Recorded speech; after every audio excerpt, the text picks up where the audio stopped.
অশরীরী কুহক। এক মেঘলা দুপুরে যখন শ্রাবণ মাসের গুরুগম্ভীর মেঘে আকাশ ঠেকেছে আর বকুলতলের পুরনো বটগাছের পাতারাও নিস্তব্ধ, সেদিনই প্রথম বুঝতে পেরেছিলাম এই গ্রামের মাটি সাধারণ নয়। আমাদের গ্রাম, যার নাম শান্তিপুর, নামের মতোই শান্ত ছিল না, অন্তত আমার জন্য তো নয়। আমার নাম অর্জুন, পেশায় শিক্ষক।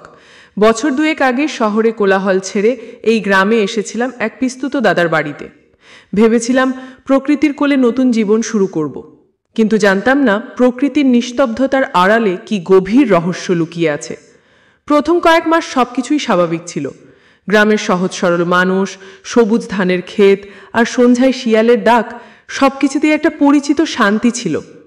কিন্তু সেই শান্তি ভেঙেছিল যেদিন রাতে বিদ্যুৎ চলে গেল। সেদিন ছিল পূর্ণিমা, আকাশ ছিল পরিষ্কার, চাঁদের আলোয় উঠোন ভেসে যাচ্ছিল। হঠাৎ আমার ঘরের কোণে একটা ছায়া নড়তে দেখলাম। প্রথমটায় ভেবেছিলাম মনের ভুল, কিন্তু ছায়াটা ধীরে ধীরে মানুষের আকার নিতে শুরু করলো। স্পষ্ট দেখলাম একটা মহিলার অবয়ব, পরনে সাদা শাড়ি, চুল খোলা। তার চোখ দুটো যেন গভীর অন্ধকার কূপের মতো। আমি ভয়ে পাথরের মতো জমে গেলাম। মুখ দিয়ে কোনো শব্দ বেরোলো না। মহিলাটা আমার দিকে তাকিয়ে হাসল। সেই হাসিটা ছিল শীতল, গা ছমছমে। মনে হলো যেন আমার শরীর থেকে সমস্ত রক্ত হিম হয়ে যাচ্ছে। পরদিন সকালে যখন ঘুম ভাঙল, তখন মনে হলো গত রাতের ঘটনাটা নিছকই দুঃস্বপ্ন ছিল। কিন্তু বিছানার পাশে একটা শুকনো বেলফুল দেখে আমার বুক ধরফর করে উঠল। বেলফুল সাধারণত শীতকালে ফোটে না, আর এই ঘরে আমি ছাড়া আর কেউ ঢোকেনি। সেদিন থেকে শুরু হলো আমার রাতের ঘুম ভাঙার পালা। প্রতি রাতে ঠিক রাত ৩টে আমি অনুভব করতাম কেউ আমার ঘরের চারপাশে ঘুরছে।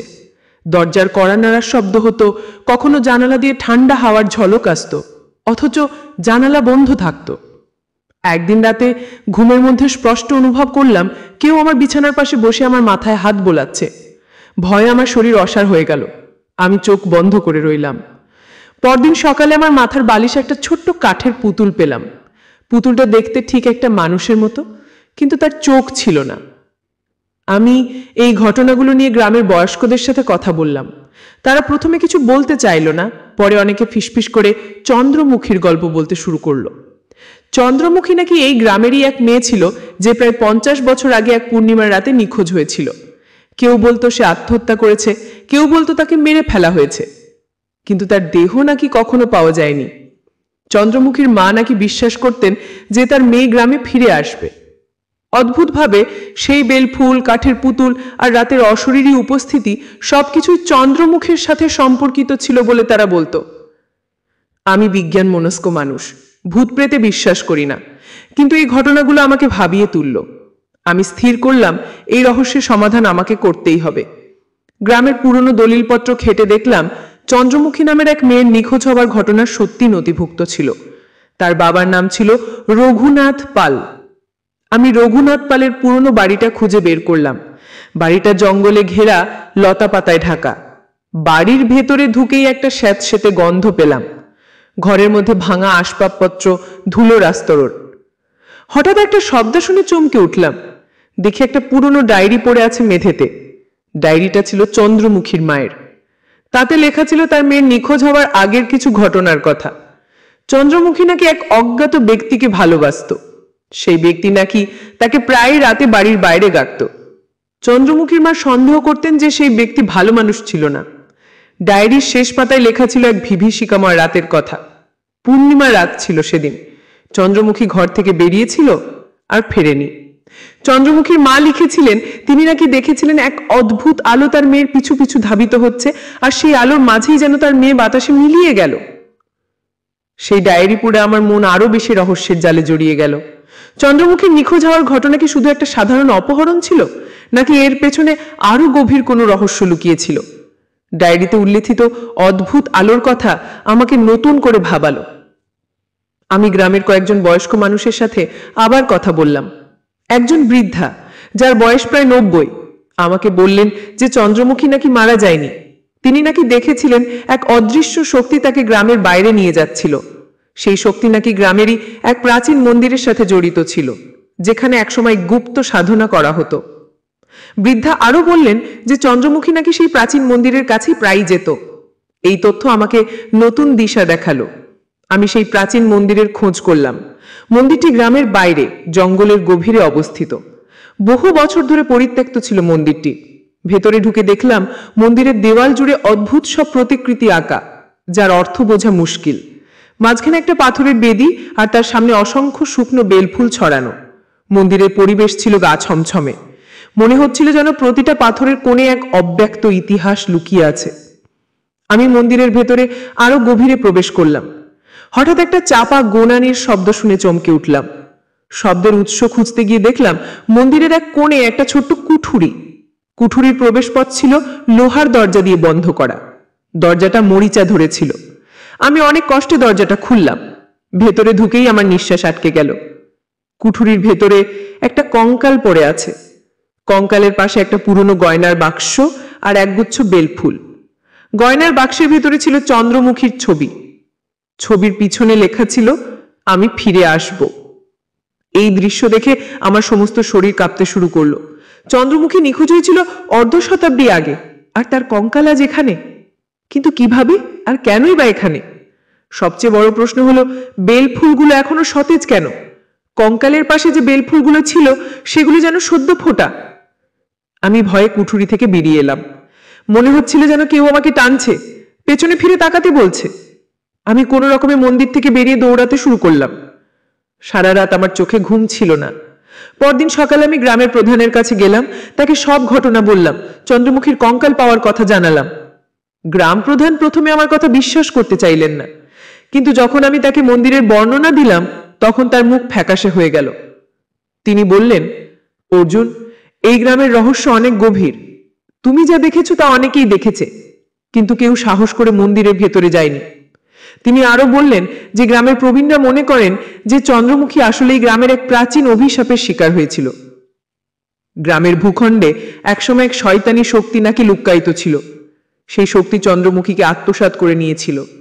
কিন্তু আমার মনে হলো ব্যাপারটা হয়তো আরো জটিল।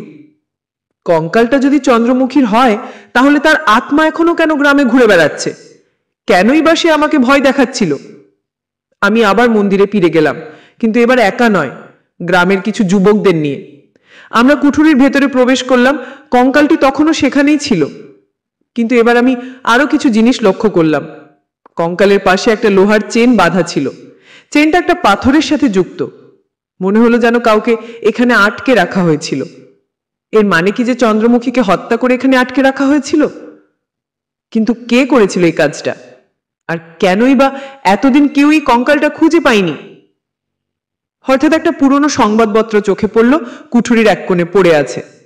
সংবাদপত্রটা বহু পুরনো, কিন্তু তাতে একটা খবর ছিল, শান্তিপুর গ্রামের ডাক্তার অমলেশ সেনের রহস্যজনক অন্তর্ধান। অমলেশ সেন ছিলেন একজন নামকরা ডাক্তার, যিনি নাকি গ্রামে একসময় গবেষণা করতে এসেছিলেন। আমার মনে প্রশ্ন জাগলো, অমলেশ সেনের অন্তর্ধানের সাথে কি চন্দ্রমুখীর কোনো সম্পর্ক ছিল? আমি গ্রামের পুরনো রেকর্ড ঘেটে দেখলাম অমলেশ সেনও প্রায় একই সময় নিখোঁজ হয়েছিলেন যখন চন্দ্রমুখী নিখোঁজ হয়েছিল। গ্রামের মানুষ বলতো অমলেশ সেন নাকি অদ্ভুত সব গবেষণা করতেন, বিশেষ করে মানুষের মনস্তত্ত্ব নিয়ে। তিনি নাকি অশরীরী শক্তি নিয়েও গবেষণা করতেন। আমার মনে হলো কঙ্কালটি হয়তো চন্দ্রমুখীর নয়, অন্য কারো, হয়তো অমলেশ সেনের। কিন্তু সে কেন এখানে বেলফুলার কাঠের পুতুল দিয়ে আমাকে ভয় দেখাচ্ছিল? কেনই বা সে চন্দ্রমুখীর নাম নিচ্ছিল?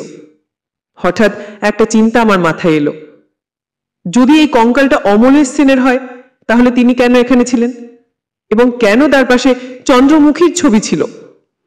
আমার মনে হলো অমলেশ সেন হয়তো চন্দ্রমুখীর রহস্য উন্মোচন করতে এসেছিলেন, কিন্তু নিজে সেই রহস্যের শিকার হয়ে গেলেন।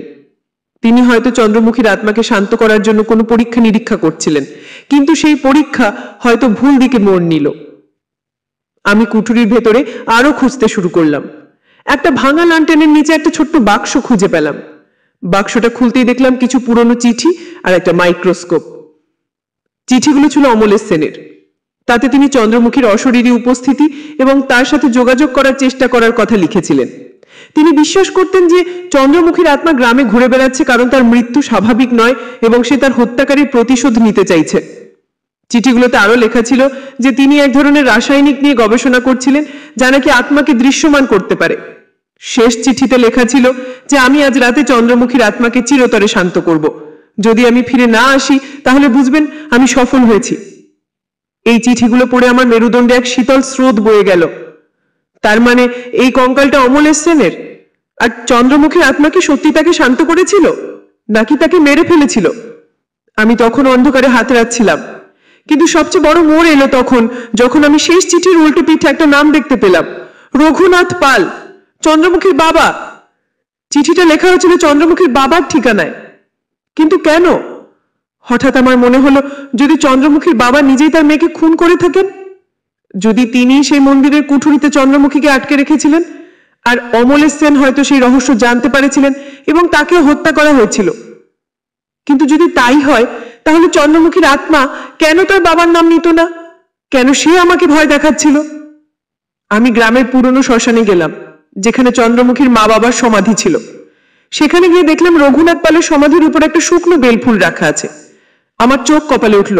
এই বেলফুল তো সেই বেলফুল যে আমি আমার বিছানার পাশে পেয়েছিলাম। তার মানে চন্দ্রমুখীর আত্মা প্রতিশোধ নিতে আসেনি, সে তার বাবাকে বাঁচাতে চেষ্টা করছিল। হয়তো তার বাবা চন্দ্রমুখীকে নয়, অমলেশ সেনকে খুন করেছিলেন, অথবা অমলেশ সেন নিজেই কোনো অভিশাপের শিকার হয়েছিলেন। হঠাৎ আমার মনে পড়ল, চন্দ্রমুখী নিখোঁজ হবার দিন পূর্ণিমা ছিল, আর অমলেশ সেনের শেষ চিঠিও লেখা হয়েছিল এক পূর্ণিমার রাতে।